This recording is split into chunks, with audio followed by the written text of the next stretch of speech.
So today we are going to have Joy Hope take us through a sound journey, explaining some of the things that she does with music for healing. She's been working with sound as a healing modality for over 20 years. And as you can see from her amazing setup that she has behind her, she's got the Tibetan sound bowls and, and the gong and everything in there looks incredibly awesome. So we're excited to have you here, Joy. Thank you. Thank you. Um, I was really excited to be invited. Gay Lynn's the one that suggested it because the Rife machine fascinates me, and I know at least some of you work with that or are familiar with it. And there are relationships because it's really all about using frequencies for healing.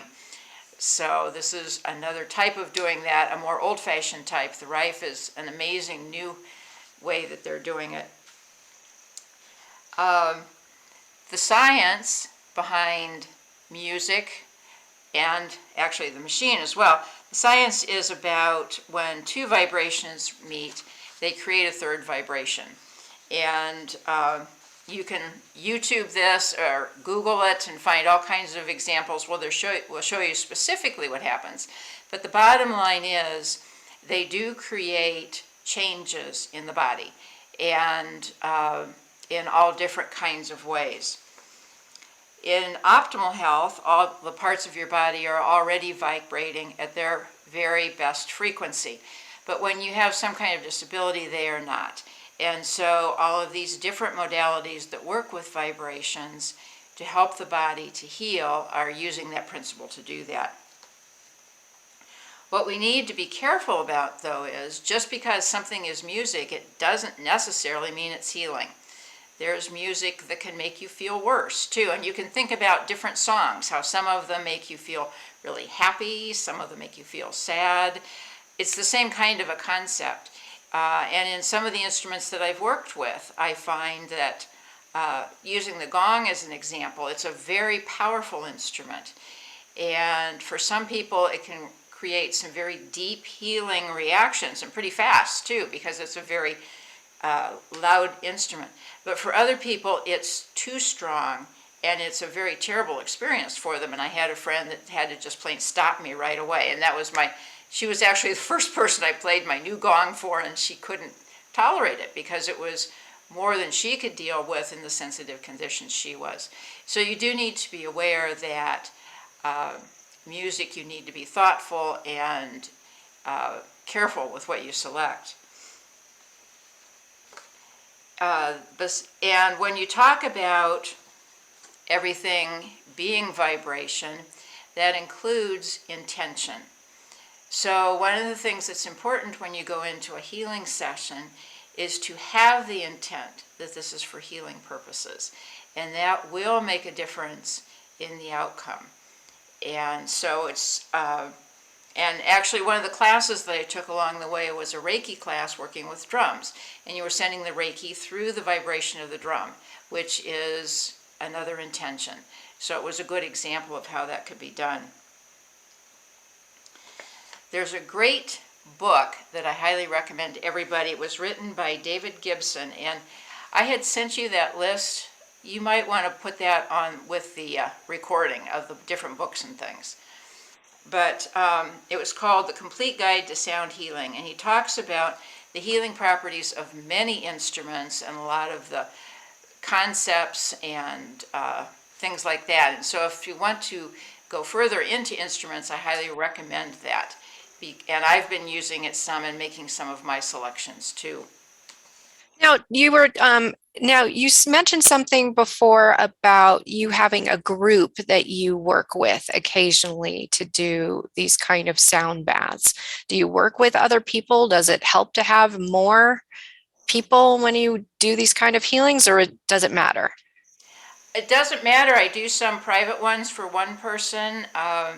Sometimes I do one for 20 or 25 people in a larger facility. And sometimes I work with a friend who has some other instruments and we play together.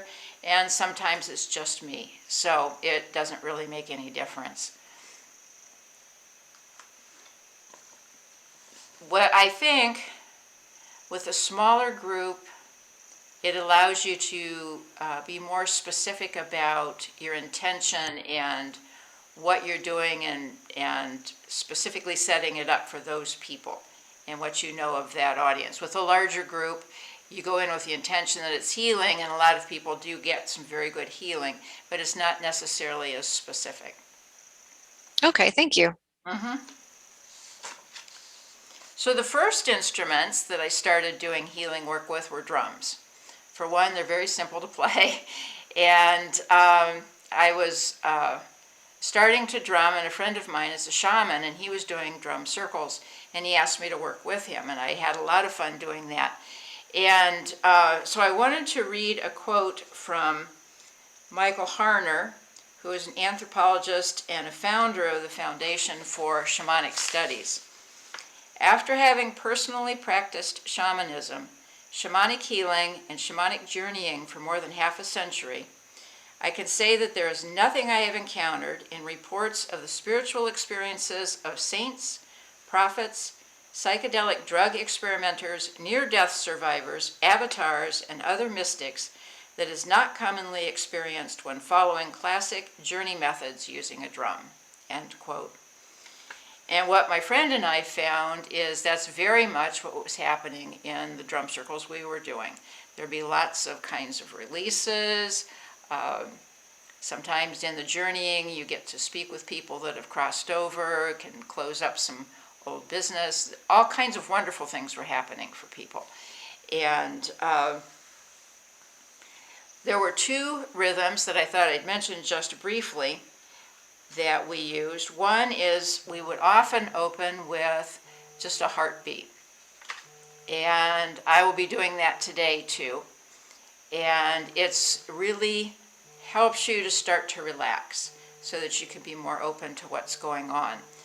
And the other one is 4 beats to the second. It's a fairly fast beat, but it's very steady and not really heavy or anything. And what they teach in the shamanic classes is that's the rhythm to use when you're doing meditations where you're having people journey, and it helps them journey. And so, in fact, you can buy recordings that are nothing but 4 beats per second, which gets, it's about letting you really not have to focus on the music. And well, the way I look at that is that could be called a healing, it is a healing frequency that was discovered a long time ago by the shamans. The next instrument I started to play with, I'm going to get my head out of the way so that you can see the big one there in the back, is the gongs. And those have been fascinating to learn something about. Those took a little longer to figure out how to use them effectively.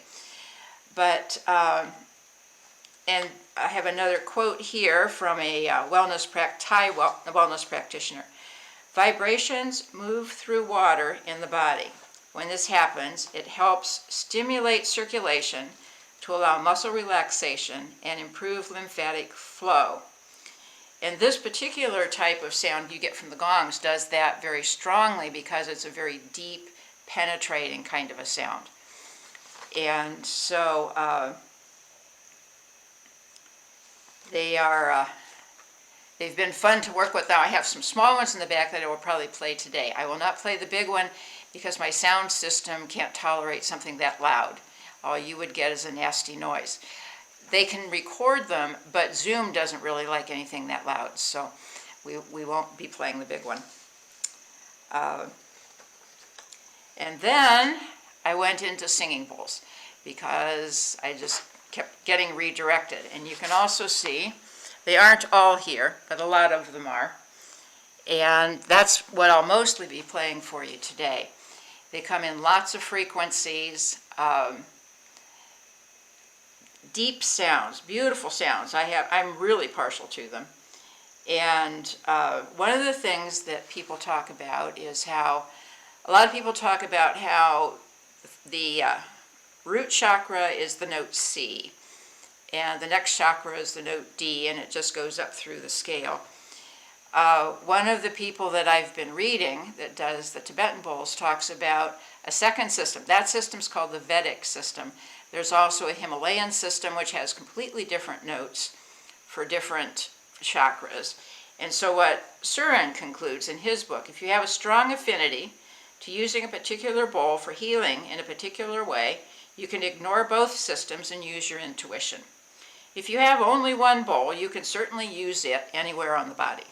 So the bottom line is the beautiful sound really is just very relaxing. My boyfriend always goes to sleep immediately when I starts to play them. And sleeping is not like avoiding the healing. The sleeping is just leaves him open to it. So it doesn't frustrate me, and he comes out better for it.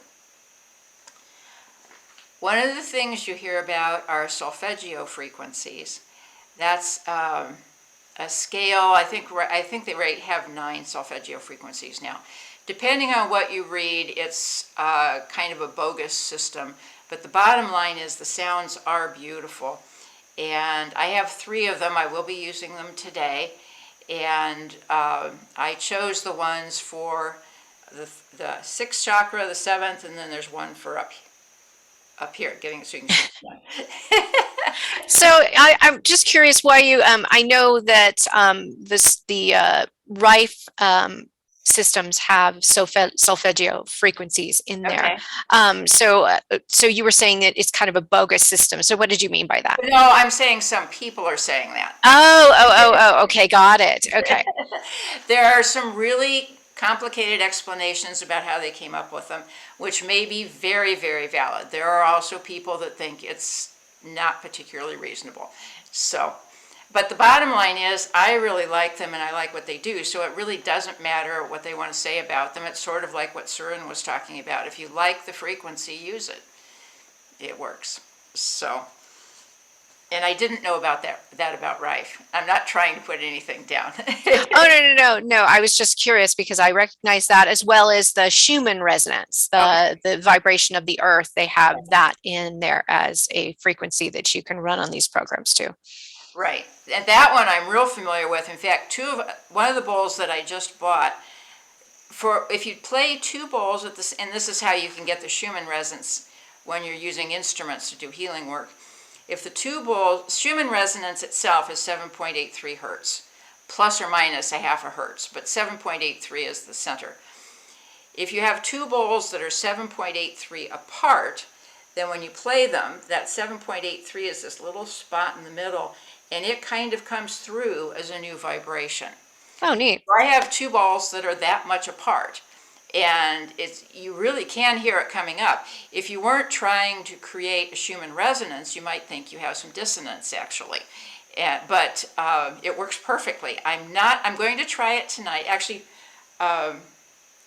since we're talking about that, why don't we just try that right now? I'm going to turn on the speakers so that I won't be able to hear you talking for just a minute. So if looks like I'm ignoring you.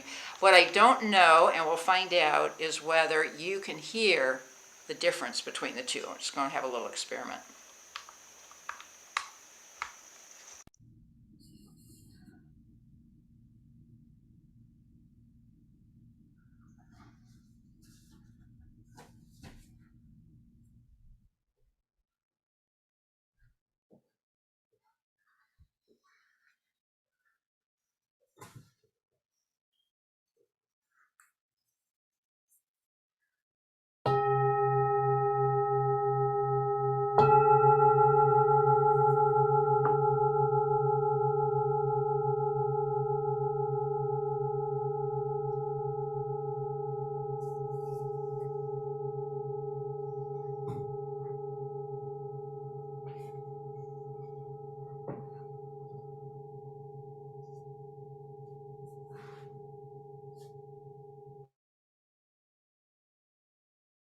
I can't hear. Oh, There we go. okay. Were you able to hear it? Yeah. Good. Very cool. I wasn't sure. So you can create that with, actually they have tuning forks that they're specifically tuned that far apart too. So you can do the 2 tuning forks and then put 1 at each ear, and your brain sorts it out and creates the Schumann resonance in your head. In this, yeah, in this case, you're actually hearing the Schumann resonance. So different ways to handle it. And those really were the things that I wanted to talk about before I went into playing. Were there any questions any of you had? So when you said they are so far apart, what did you mean to create a Schumann resonance with So two beats?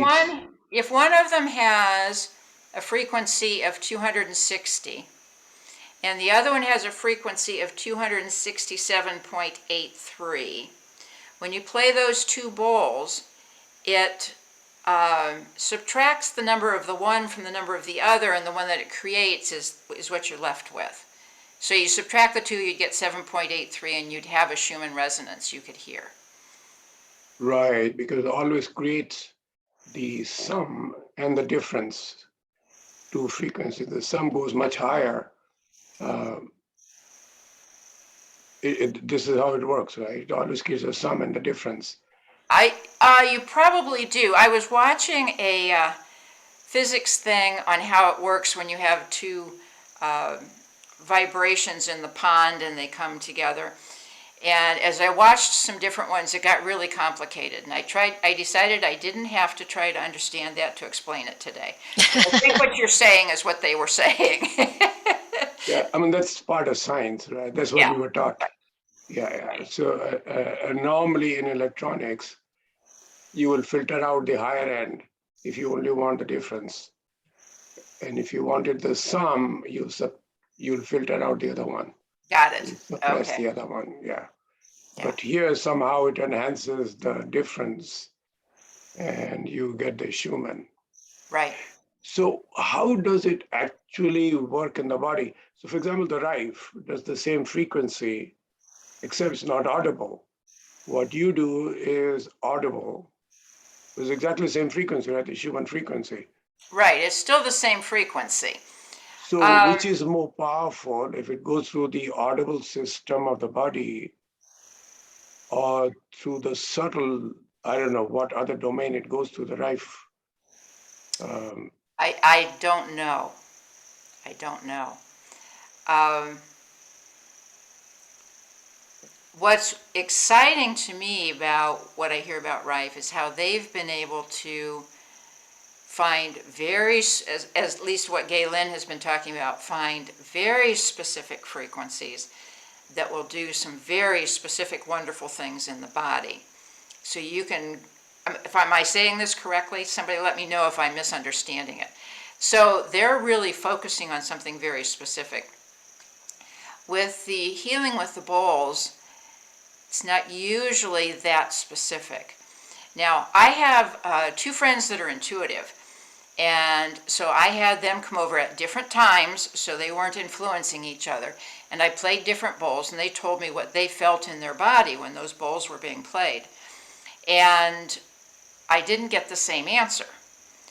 But if we're talking about the rhythm of the body meeting the rhythm of the instrument, since everybody's body is going to have a slightly different rhythm, it's not always going to give the same results because of all that you were talking about there, Shri, and how it happens when the two frequencies come together. So some of them were similar, but there are also some people are very, maybe high-strung would be a good word. Some people are very laid back. They take the frequencies very differently. Like I was talking about earlier, the gong is a very, very strong frequency, and so it can be very difficult for some people. And in fact, when the one intuitive was listening to them, he says, these are ones that would be good for the people that are more sensitive and need to have not softer, but gentler frequencies. And so it's really partly about using intuition in the work.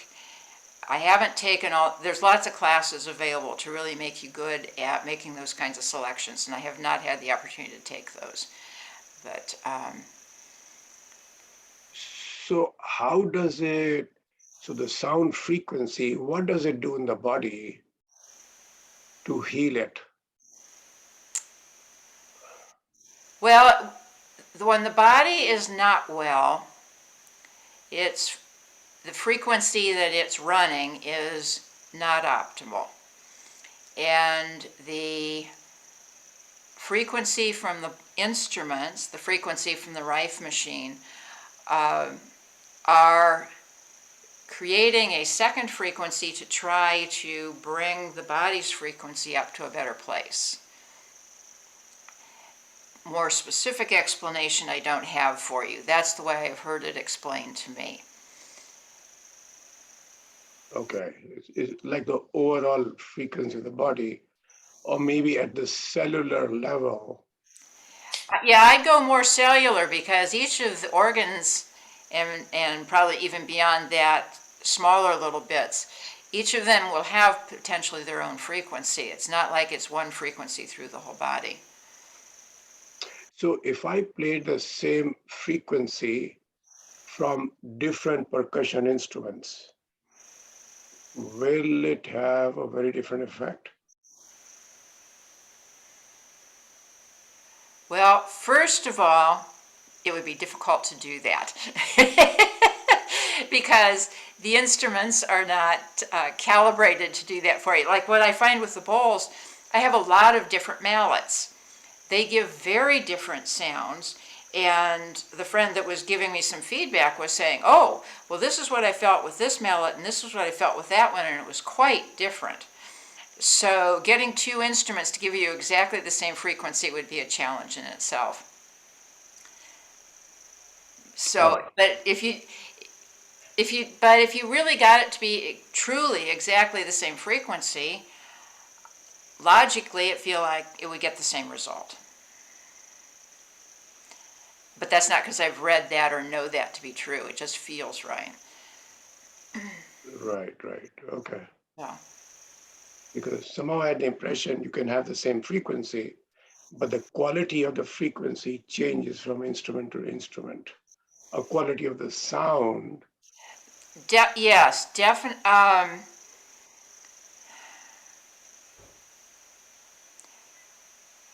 I play a lot of different instruments, and I can play the same notes on all those instruments. They don't sound the same at all.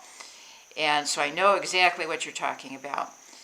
And, but I think if you were to look at, and I think it's the oscilloscope that would show you what's going on, right? If you were to look at that, you would find they aren't the same. The fact that they don't sound the same means you really have a different frequency. Even though it may be the same note, there's other aspects that go into the frequency other than just whether it's a B flat. Yeah, so it will have a fundamental frequency and many more frequencies superimposed on it. Right. So whether you played a violin or you played a cello or you played a harp, I mean, you have hundreds of stringed instruments. Right. And you can create a very high pitch from all of them. Yeah. But the quality will be different. The sound will be different. Because you're saying it's acting as a carrier wave, right? Yeah, so you'll have one carrier wave and then you'll have several other things superimposed on it. So getting a very pure frequency, audible, I'm not sure what it really means. Right. I would only know how to do that from a signal generator. Well, and actually Right. you can, if you go onto the Spooky website, they have audibles. They have frequencies that are audible that you can run off of your computer or your phone or whatever that is set for certain things. And one of them is like modern day science, accepts the fact that there are certain frequencies, sound frequencies that calm people down. Right. And so for for anxiety and that type of thing. So, it's, and then you can go onto YouTube and you can get this music, which I think it's 600 and something hertz is like the one that they usually do a lot. And I don't know, Joy, maybe you can tell me exactly what that frequency is, but to help you sleep or to help calm you down for anxiety. And so they do have sounds that they have set up through frequency generators that are set for audible frequencies. Yeah. Well, and part of what's fun with the Tibetan bowls, it makes them so rich in their sound is that there's a basic frequency, and then they usually have 4 or 5 frequencies that are also playing. Most of the time I buy my bowls from Tibetan bestsingingbowls.com in Santa Cruz. And he has really, really good equipment, and he evaluates what is the primary frequency, and he gives it to you in hertz, and then he tells you what the three or four most prominent frequencies on top of that are. So you really have a good idea of the array of stuff that you're getting. And you may have the same primary frequency, you rarely have the same overtones. So it gets very interesting. Okay. So how long were you planning on playing for us today? The rest of the hour. Okay, great. I had a question. Yeah. So, do you have any example, Joy, of any dramatic healing in any of your patients, or that you can tell us, or anything significant? Well, one thing that I've run into is often after a sound bath, they will report to me later that they had the best night's sleep they've had in years. That's fairly frequent. And actually, before I was doing music, I was doing Reiki, and I found the same thing with Reiki. They would always tell me that they were more relaxed, and for some people, that was major. And but for other people, then you go on to some other things as well. I think, no, beyond the sleeping one, I haven't gotten lots of really specific. Oh, well, that's not true. Just have to think a minute. One of the things I've started doing, I have some bowls that I bought from Tibetan Tones in Long Island, and they're very specifically meant for being used directly on the body. And so I've been using the large one on a couple of friends that are having back trouble. And I put the bowl directly on their back and play it for about 15 minutes, and they get tremendous relief from back pain. And I've started doing that with the slightly smaller ones on some other people that are having physical problems as well. A friend had hurt his hand, and I showed him how to play it and then just let him borrow it for a couple weeks. And he kept telling me how much better his hand felt. He was doing it several times every day. In fact, I needed the bowl back for something else. He was sitting on the porch getting one last time in on his hand before he gave it back to me because it felt so good. So I have other friends that do more intense direct healing work with bowls, and they probably have some fabulous stories. My work has been more in the sound bath area, and that's not necessarily as specific. And I think a lot of times that's more at the emotional level than the physical level, because they're able to resolve things, make connections, that kind of thing.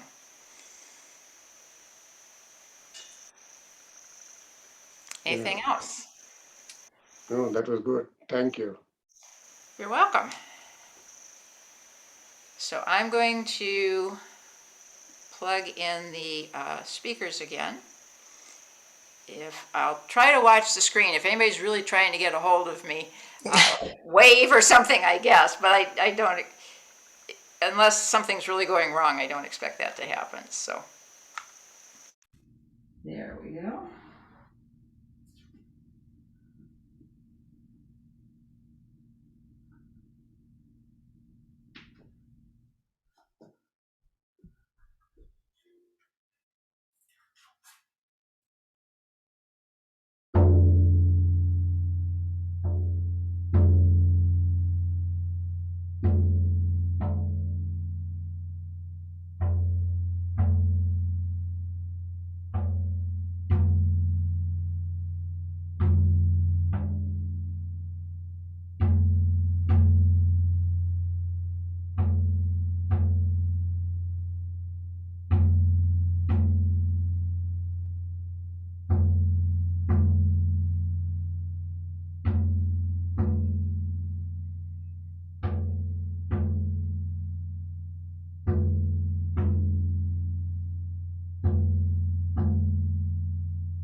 Wow, Joy, that was beautiful. Thank you. If I started falling asleep there, I can see why your boyfriend. I was like, oh, I'm falling asleep in my chair. That was great. Thank you. Yeah, thank you so much. So, a question, Joy. If somebody wanted to get hold of you, what is the best way to do that? My email address is joylouise, Louise, the number 3, @gmail.com. That would be the easiest way. And if you don't mind, Joy, I'll put that contact information in when we put the video up. Would that be That'll okay? be fine. That'll be fine. Yeah. As well as that information that you sent us about other resources for sound healing. Yeah. Yeah. It's an awesome list. There are so many really good books out there. And when trying to decide what to talk about, I picked the things that were personally things I've experienced so that I stayed kind of narrow in my focus, because you could go forever.